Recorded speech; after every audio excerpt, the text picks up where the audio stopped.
వాతావరణం సలసలగుంది. మన వార్తలు గరం గరం ఉన్నాయి. హెడ్లైన్స్ చూసుడే ఆల్చం టక్క టక్క చెప్పుడే. చెలో కానీయురి మరి. హైడ్రాను ఆపలేమన్న హైకోర్టు. మూసి నిర్వాసితులకు సర్కారు సపోర్టు.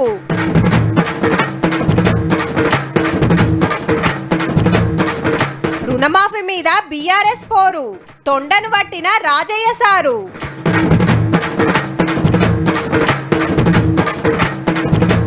కేబీఆర్ పార్కు చుట్టూ ఫ్లైఓవర్లు. ఖర్చు అవుతుందట 826 కోట్లు.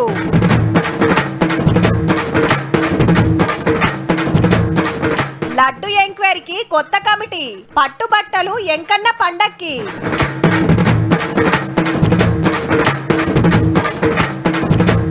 మూడో నాడు ముద్దపప్పు బతుకమ్మ.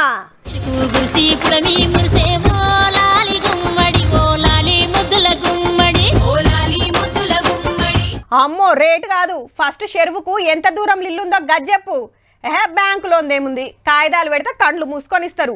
బఫర్ జోను అడికెళ్ళి ఎన్ని మీటర్లు ఉంటుందో చెప్పు ఫస్ట్. అయితే నీ అవ్వ పెద్ద బిల్డర్ నని బిల్డప్ కొడతావు కదన్నా. నిన్ను నమ్మి మా వాళ్ళు ఇల్లు కొన్నందుకు ఇవాళ రోడ్ల మీద పడ్డారు. షెర్ల కట్టింది కొనిస్తావే కాకా. హైడ్రా కమిషనరు మీ దోస్తుకు తెలుసటగానే పలానా కాడ ఫ్లాట్ కొందాం అనుకుంటున్నా, ఓ పారి కాగితాలు చెక్ చేయించుకొద్దామా. గిట్లున్నాయబ్బా ఇప్పుడు ముచ్చట్లు. హైడ్రా నాపలేమో కూల్చుడు వద్దనలేమని హైకోర్టు కులంకుల్లా చెప్పేసింది. హైడ్రాకు చట్టబద్ధత వచ్చినాకనే యాక్షన్లకు దిగాలి. 30 రోజుల ముందే నోటీసులు ఇవ్వాలి. అప్పటిదాకా కులగొట్టకుండా ఆర్డర్ ఇయ్యాలని కోర్టుకు పోయిండు ప్రజాశాంతి పార్టీ అధ్యక్షుడు పాల్సారు. సర్కార్కు నోటీసులు పంపింది, మీరేమంటారో చెప్పుండ్రని. ఇప్పుడైతే హైడ్రాకు బ్రేక్ లేయలేమని చెప్పింది. క్లియర్ గా నా ప్రేయర్ ఏంటంటే, దోచుకొని 1000 కోట్లు సంపాదించిన రాజకీయ నాయకులు ఎవరైతే భూ కబ్జాలు చేశారో ఈ నదులు పార్కులు, వాళ్ళ దగ్గర డబ్బు తీసుకొని నిరుపేదలు లోన్ తీసుకొని బిల్డింగులు కొనుక్కున్నారో వాళ్ళకి నష్టపరిహారం చెల్లించాలి, ఇల్లు ఇవ్వాలి. అప్పుడు దాకా వాళ్ళు ఇల్లు ఖాళీ చేయకూడదని కూడా Congress senior leader KVP Ramachandra Rao sir కూడా రూల్స్ తప్పే ఫామ్ హౌస్ కట్టిన ప్రచారం నడుస్తుంది కదా. ఎమ్మటే ఆఫీసర్లను పంపి కొలుచుమనుండ్రి, తప్పుంటే నా పైసలతోటే ఉలగొడతా అని సీఎం సార్ ఉత్తరం రాసిండు.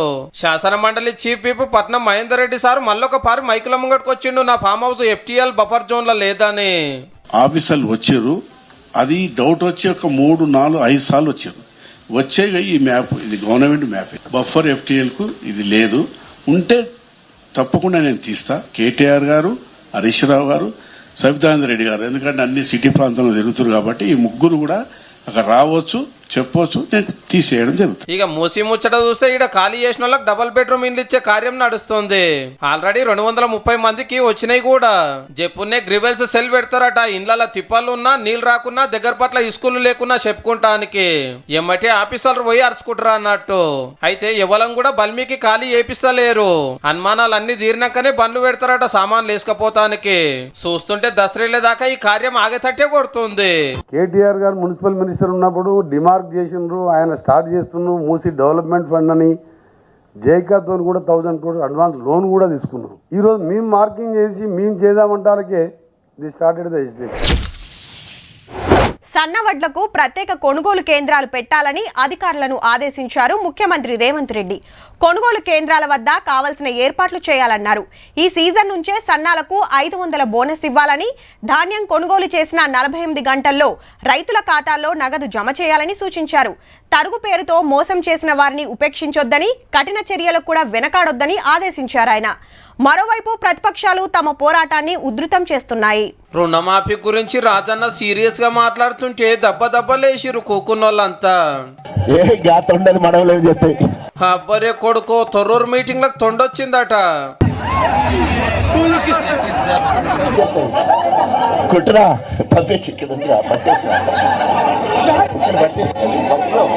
మన రాజన్న తొండలు పట్టుట్లా తోపున్నట్టున్నాడు పో.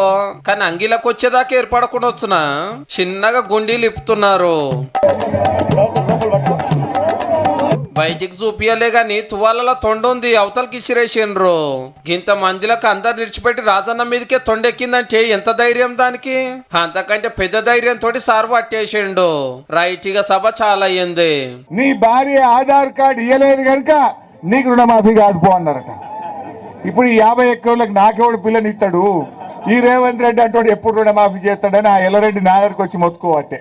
కండిషన్లు పెట్టద్దు, 2 లక్షల రుణమాఫీ అందరికి వెయ్యాలి, రైతు భరోసా ఇయ్యాలి, దొడ్డోట్లకు కూడా 500 బోనస్ ఇయ్యాలని మహబాద్ జిల్లా తొర్రూరులో దీక్ష పట్టిరు బీఆర్ఎస్ పార్టీ వాళ్ళు. 15 ఆగస్టుకే అందరికి లోన్లు మాఫీ చేస్తాని సీఎం మాట తప్పిండని గరమైండు హరీష్ రావు సారు. దసరా పండుగ వెళ్ళినాక ఢిల్లీకి పోయి రాహుల్ గాంధీ ఇంటి ముందు కూడా ధర్నా చేస్తాం. యాదాద్రి జిల్లా చందుపట్ల సహకార బ్యాంకు ముంగట BJP MLA Maheshwar Reddy sir దీక్ష చేసిండు, లోన్లు మాఫీ కాకుండా గోల్మాల్ చేసిండ్రని.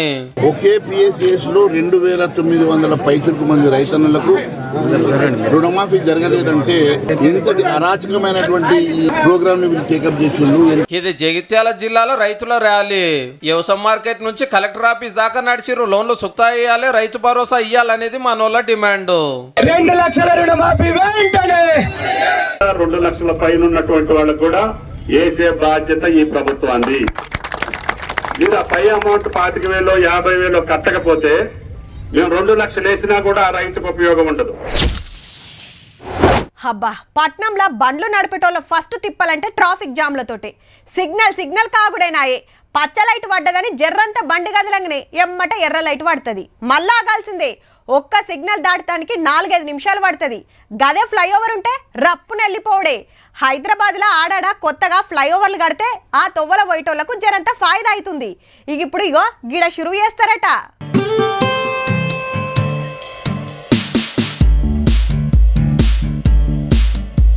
డిజైన్లు మస్తున్నాయిలే.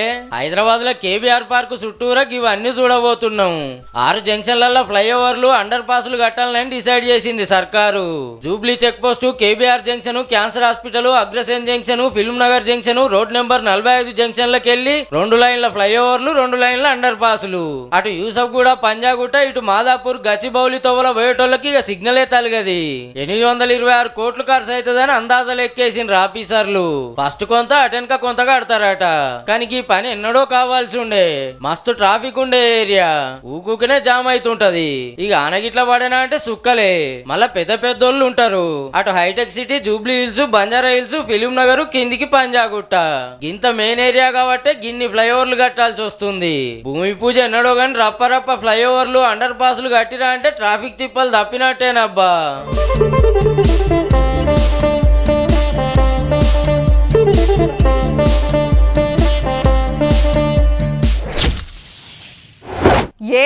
దినం 7 లక్షల లడ్డులు తయారు చేస్తున్నారు తిరుపతి కొండ మీద. ఇంకా విసుత సాల్తయో లేవో మరి. ఎందుకంటే ఎంకన్న స్వామి పెద్ద పండుగ షురైంది. పెద్ద పూజలు, రోజుకు 2 మాటల రథాల మీద ఊరేగుడు కండ్లార చూడాలని శీతం మందొస్తరాయే. మళ్ళీప్పుడు ఈ స్కూలుకు, కాలేజీలకు తాతీలు కాబట్టి అట్లా కొంత పెరుగుతారు. వచ్చిన భక్తులందరూ దర్శనం తర్వాత కాయిష్ చేసేది లడ్డునేనాయే. గందుకే తయారు చేసుడు సుత వెంచిరన్నట్టు. ప్రసాదం మీద ఎంత పెద్ద పంచాయతీ నడిచినా తిరుపతి లడ్డు తిరుపతి లడ్డేనబ్బా. తిరుపతి లడ్డు కేసు ఎంక్వైరీ గురించి కొత్త కమిటీ వేసింది సుప్రీంకోర్టు. 2 సిబిఐ ఆఫీసర్లు, 2 ఆంధ్ర పోలీస్ ఆఫీసర్లు, 1 తిండి చెకింగ్ చేసే ఆఫీసరు, మొత్తం 5 తోటి కమిటీ. సిబిఐ బాస్ డైరెక్షన్ లో ఎంక్వైరీ నడుస్తుంది. రాజకీయ డ్రామాలు ఆడొద్దంటే ఎవల పెత్తనం ఉండదు, స్వతంత్ర కమిటీ ఉండాలనేది కోర్టు ఆపోచన. Already CM Chandrababu sir SIT వేస్తే విచారణ నడుస్తూనే ఉంది. సర్కార్ సిట్ అంటే సిట్టు, స్టాండ్ అంటే స్టాండ్ అని వైసీపీ లొల్లి పెడుతుండే వరకు సిబిఐకి వెళ్ళి కూడా ఆఫీసర్లను పెట్టిరన్నట్టు ఎంక్వైరీ కోసము. వీళ్ళు కేసంతా బయటికి తీసి నెయ్యి కల్తీ గురించి, లడ్డూల వాడింది లేని రిపోర్ట్ ఇస్తే దాన్ని బట్టి ఎవల మీద యాక్షన్ తీసుకోవాలో గాళ్ళ మీద తీసుకుంటారు అన్నట్టు.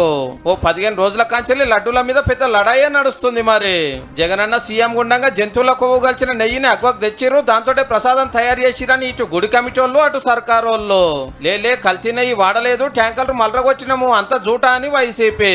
పాత సీఎం డిక్లరేషన్ ఇయ్యలేక తిరుపతి టూర్ క్యాన్సిల్ చేసుకుంటే చిన్న సీఎం దీక్ష పట్టి బిడ్డ తరపున డిక్లరేషన్ ఇచ్చి దర్శనం చేసుకుని సనాతన ధర్మం కోసం జంగెత్తుకున్నాడు. లడ్డూలను అపవిత్రం చేసిర్రు, అపచారం అని భక్తులంతా అంటున్నాయల్లా. కేసు సుప్రీంకోర్టు దాకా పోతే ఇండిపెండెంట్ ఎంక్వైరీకి ఆర్డర్ వేసింది అన్నట్టు. వాస్తవం చెప్పాలంటే దీనికి సిట్టు అవసరం లేదు, బిట్టు అవసరం లేదు, ఇంకోటి అవసరం లేదు. కంటి క్లియర్ కట్ గా కనపడతా ఉంది అసలు ఏమీ జరగలేదని. ఏ అధికారులైనా వచ్చి ఏం చేస్తారు? అంటిల్ అన్లెస్ రాజకీయ స్వార్థం కోసం ఇలా వీళ్ళు కూడా ఒక తప్పుడు రిపోర్టు తయారు చేసి, ఒక తప్పుడు ప్రచారం చేసి, దానివల్ల ఏమవుతుంది? వెంకటేశ్వర స్వామి కోపం వీళ్ళ మీద కూడా వస్తుంది. ఏమొచ్చటిట్లుంటే తిరుమల బ్రహ్మోత్సవాలు చాలా అయినాయి. సీఎం చంద్రబాబు సార్ పట్టుబట్టలు తీసుకొని వచ్చిండు. ఎంకన్న స్వామి పెద్ద పండుగ దసరా దాకా నడుస్తుంది.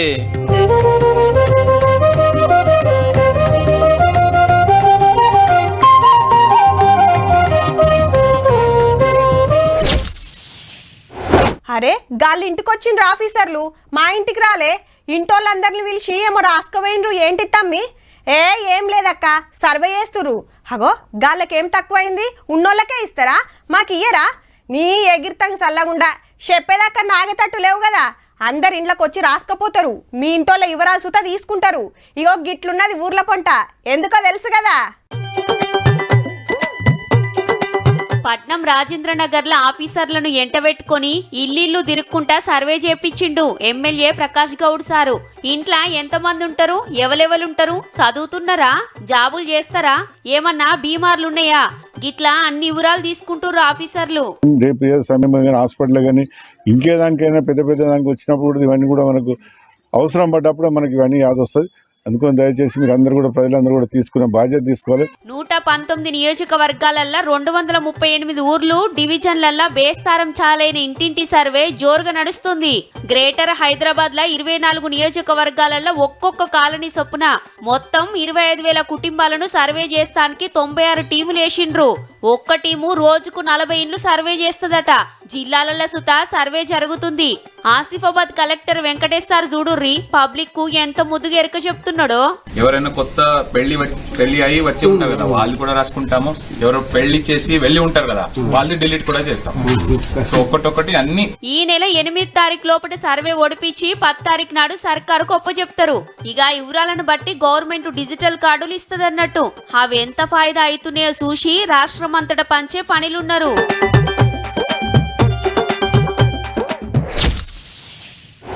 అంగట్ల ఇప్పుడేం నడుస్తుందంటే నెంబర్ మాల్. తిండిలా కల్తీ చేస్తున్నారు, కొనుక్కునే వస్తువుల నకిలీలు పుట్టిస్తున్నారు. పరీక్ష బట్టి చూస్తే తప్ప గుర్తుపట్టుడు కష్టమే. ఇక దొంగ నోట్లు పుట్టించడం ఇంకింత జోరైంది. మంచిగా కలర్ జిరాక్స్ తీసి మార్కెట్ల మార్చుడు పెట్టిండ్రు. ముద్దుగా బండ్లు కొట్టేసి దొంగ కాగితాలు వేసి అమ్ముతున్నారు. చిల్లర దందాలు ఏం చేస్తామని సీదా భూములకే సూటి పెట్టిండ్రు.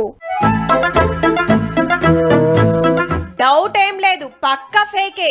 హైదరాబాద్ కుత్బుల్లాపూర్ ఏరియాల పట్నం చుట్టుముట్టు ఫ్లాట్లకు దొంగ కాయిదాలు పుట్టించి అవతలోళ్ళకు అమ్ముతున్నారట పనిమంతులు. ఎన్కమర్ల మహిళా బీఆర్ఎస్ లీడర్ సుతున్నదట. పాత బస్తులుండే ఒకరి భూమి గిట్లనే బేరం పెడితే అటెనక తెలిసి కేసు పెడితే అరెస్ట్ చేసిండ్రు.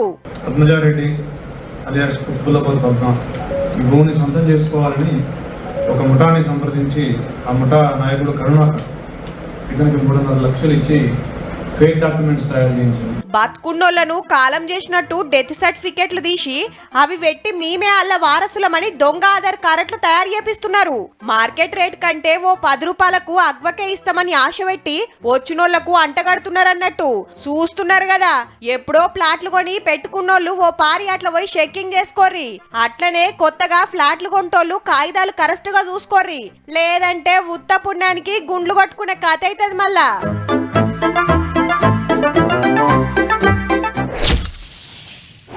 పబ్లిక్ కు ఆపతొస్తే సర్పంచ్ తానుకో, ఎమ్మెల్యే తానుకో, ఎంపీ తానుకో పోయి సమస్య చెప్పుకుంటారు. నియోజకవర్గం తిప్పలుంటే ఎమ్మెల్యే గారు మంత్రి గారికి ఎరక చెప్తే జిల్లాకు పోయినప్పుడు గా తిప్పలు తీర్చే ఆలోచన చేస్తుంటారు. ఒకళ్ళ లాపర్వ వేసిండ్రనుకో పబ్లిక్ నిరసనలు, రాస్తారోకలు, ధర్నాలు చేస్తుంటారు. అట్లా బొచ్చడు మంది హక్కుల కోసం ఉద్యమాలు చేస్తూనే ఉన్నారు. అయితే వాళ్ళ కొందరు ఎమ్మెల్యేలు హిమ్మతిస్తారు, వాళ్ళ ధర్నాలకు పోయి ఊకుంటారు సుతా. కానీ ఓ తాన పబ్లిక్ డిమాండ్ తీర్చొద్దని ఎంత పని చేసిండ్రో చూడుర్రీ.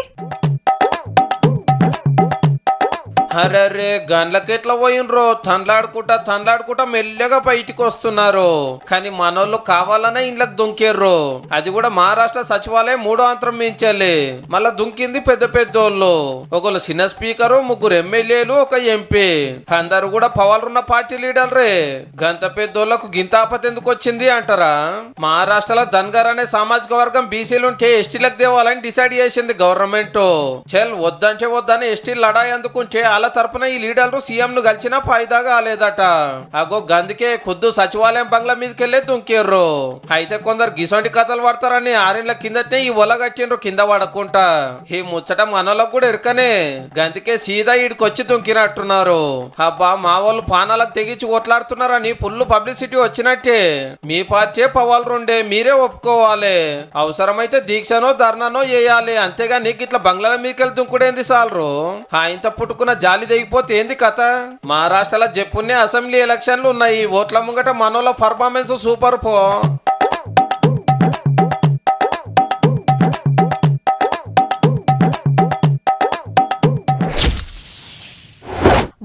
త్రిపుర సుందరి దేవి, గాయత్రి మాత, అన్నపూర్ణాదేవి, లలితా త్రిపుర సుందరి దేవి, శ్రీ చండీదేవి, శ్రీ మహాలక్ష్మి సరస్వతి దేవి, దుర్గామాత, మహిషాసుర మర్దిని, ఇట్లా 9 రోజులు 9 రూపాయల కొలుసుకుంటారు అమ్మవారిని. మహిషాసురుడనే రాక్షసుని మీద 9 రోజులు యుద్ధం చేసి ఆఖరి నాడు చంపేసిందట. ఆ తెల్లారే దసరా. మరి చూద్దాం పాండ్రి నవరాత్రులు ఎట్లెట్లా జరుగుతున్నాయో. గుల్లకాడ మొక్కులు, మండపాల పూజలు, అమ్మవారి నవరాత్రులు మా సంబరం అనిపిస్తున్నాయి. ఇవాళ 2వ రోజు, మళ్ళా శుక్రవారం. ఎగిలివారక ముందే లైన్లు కట్టిండ్రు భక్తులు.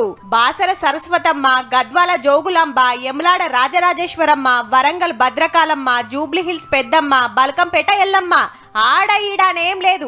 ఏడ అమ్మవారి గుళ్ళుంటే ఆడిపోయినరు. ఇలా గాయత్రి దేవిగా దర్శనమిచ్చింది అంతటా. అమ్మవారి కళ చూసారా, ఎంతో బాగుంది. మనల్ని ప్రొటెక్ట్ చేయడానికి ఉన్నట్టుగా చాలా హ్యాపీగా అనిపిస్తుంది. మండపాల కాడ దుర్గమ్మ విగ్రహాలు పెట్టి కొలుసుకుంటున్నారు. కుంకుమ పూజలు, హారతులు, భక్తుల ఆటపాటలు, కోలాటాలు జోరైనాయి. నాగర్ కర్నూలు జిల్లా కొల్లాపూర్ల కన్యకా పరమేశ్వరమ్మకు 50 లక్షల రూపాయల నోట్లతోటి అలంకారం చేసిండ్రు.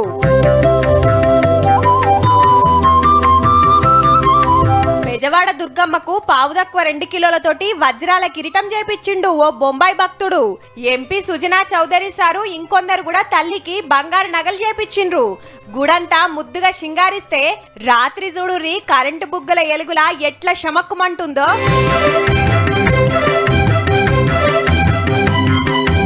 ఇగటు శ్రీశైలం మల్లన్న గుడి కాడ వాహనం మీద దేవుళ్లను ఊరేగిస్తుంటే ముంగట కళాకారుల ఆటపాటలు మస్తు అనిపిస్తున్నాయి.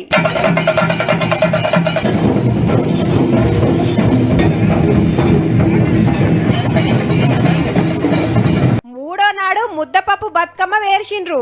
నిజామాబాద్ జిల్లా బోధన్ల 3 రోజులకే సద్దుల సంబరమైంది. పట్నం చార్మినారు భాగ్యలక్ష్మమ్మ గుడి ముంగట బీజేపీ మహిళా మోర్చా అక్కలు ముద్దుగా ఆడిండ్రు. ఎంపీ డీకే అరుణ మేడం వచ్చింది.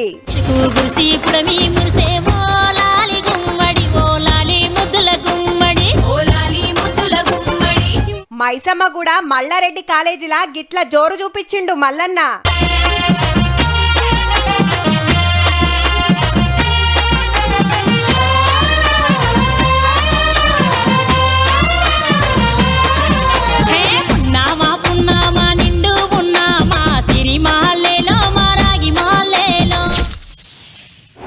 ఏమండి వస్తప్పుడు బజ్జీలు తీసుకురండి, గరం గరం తిందాం.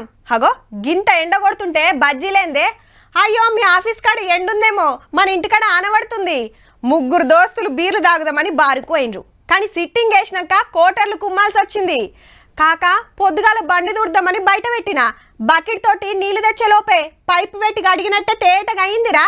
ఇగో గిట్లున్నాయి ముచ్చట్లు. ఎందుకంటే పగటిలు ఎండాకాలం, పొదుము కానకాలం, రాత్రికి చలికాలం. బస్ ఎక్కి ఒకటే టికెట్ మీద 3 ప్రయాణం చేసినట్టు ఒకటే రోజు 3 కాలాలు చూస్తున్నాం. మరి కంపెనీలో ఆఫీసులలో షిఫ్ట్ల ప్రకారం డ్యూటీలు చేస్తారు కదా, కాలాలు కూడా వంతులేసుకున్నట్టున్నాయి. పొద్దుగాల సురుకులు, మాపటీలు చినుకులు, ఆయిల పూట సాలి. పట్నం పల్లె అని ఏం తేడా లేదు, రాష్ట్రం అంతటి ఇదే కథ. సూరన్న గుడ్ మార్నింగ్ చెప్పుడే ఆలస్యం. పగటిలి 10 దాటిందంటే మంట వెంచుడే. రోడ్ల మీద సిగ్నల్ కాడ సేపు ఆగినోళ్లకు తెలుస్తుండొచ్చు ఎండ సురుకులు ఎట్లున్నాయో. ఏహే పొద్దంతా నువ్వే డ్యూటీ చేస్తే ఎట్లా అని సూరయ్యకు వర్ణయ్య పోటీకి వస్తున్నాడు. గడారంలో 4-5 కొట్టిందంటే ఆగమన్న ఆగుడే లేదు, అస్సలు తగ్గుడే లేదు. దంచుడు దంచాల్సిందే, వరదలు బారాల్సిందే. లెక్కకైతే దీవుల పండుగకు చలి సురువైతది, కానీ ముందే ఊరికొచ్చింది. రాత్రి 4-5 నెంబర్ల మీద రువ్వడిగా తిరుగుతున్న ఫ్యాన్లు మబ్బులు ఒకటి మీదకి వస్తున్నాయి, అవసరం అయితే బంద్ అవుతున్నాయి. చిన్నగా ఇగం పెరుగుతుంది, ఎగిలివారంగా మంచు పడుతుంది. ఈ లెక్కన చూస్తే ఇది ఏ కాలమో ఇదేం వాతావరణమో అర్థమే అయితే లేదు. అంత మన పుణ్యమే మరి. గుట్టలు గుటుక్కున మింగుడు, పచ్చనడువులు పొతం పెట్టుడు.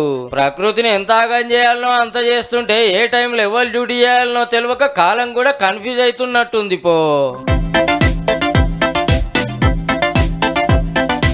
చూసిండ్రు కదా, ఇక ఇవ్వుల్లా ఇయాల్టి తీన్మార్ ముచ్చట్లు ఉంటామల్లా. నమస్తే.